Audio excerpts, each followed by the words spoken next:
নমস্কার সবাইকে SR little ওয়ার্ল্ডের আরেকটি নতুন ভিডিওতে সবাইকে অনেক অনেক স্বাগত। আজকে একটা নতুন রান্না নিয়ে আপনাদের কাছে উপস্থিত হলাম। আজকে আমরা ঝিনুক রান্না করব। তার জন্য এখানে নিয়ে নেওয়া হয়েছে ঝিনুক। আপনারা হয়তো ভাববেন এই ঝিনুক কি আবার খাওয়া যায়? সত্যি বলছি, ঝিনুক সত্যি খাওয়া যায়, আর এগুলো চোখের জন্য ভীষণ উপকারী। প্রথমে হাঁড়িতে গরম জল করে ঝিনুকগুলোকে একে একে আমরা দিয়ে দেব। খুব ভালো করে সেদ্ধ করে নেব।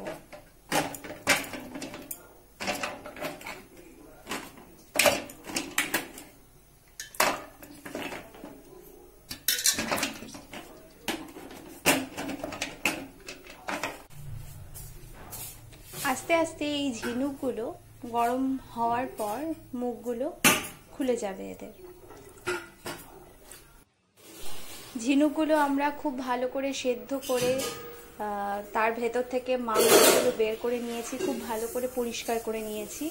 পরিষ্কার হয়ে যাওয়ার পর ঠিক এমন দেখতে হয়। এইবারে এটা আমরা রান্না করব। তার জন্য যা যা মশলা লাগবে রান্না করার সময় একে একে দেখিয়ে দেব। প্রথমে আমরা কড়াইতে তেল দিয়ে দিলাম। এবারে ফোড়নে দেব তেজপাতা, শুকনো লঙ্কা আর একটু পাঁচফোড়ন।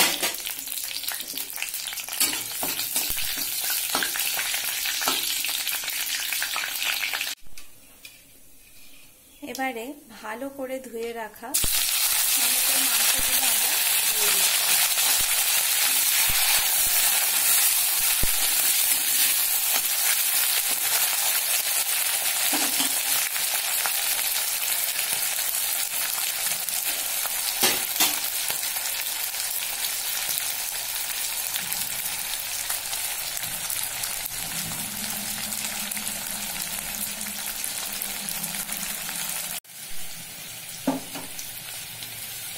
ঝিনুকের মাংসগুলো এবারে আমরা খুব ভালো করে ভেজে নেব।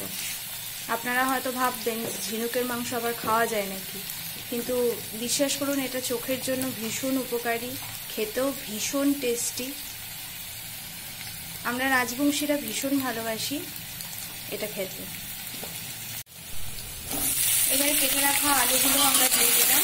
এটাও খুব ভালো করে ভেজে নেব।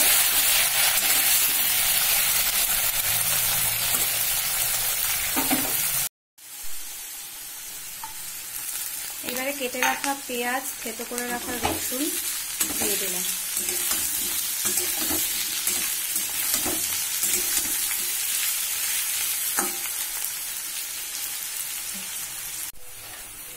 এবারে দিয়ে দেব স্বাদ মতো লবণ, হলুদ, জিরে গুঁড়ো।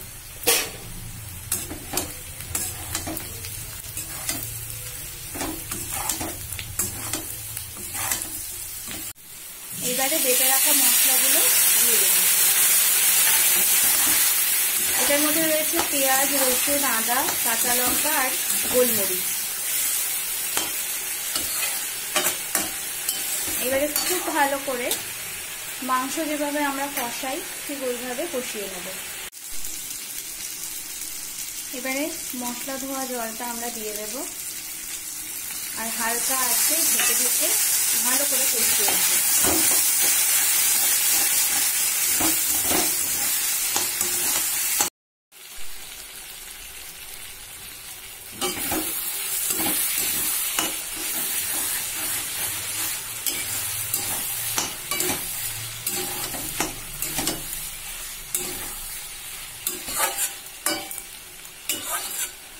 কষানো আমাদের মোটামুটি হয়ে এসেছে, যে তেলও ছেড়ে দিয়েছে।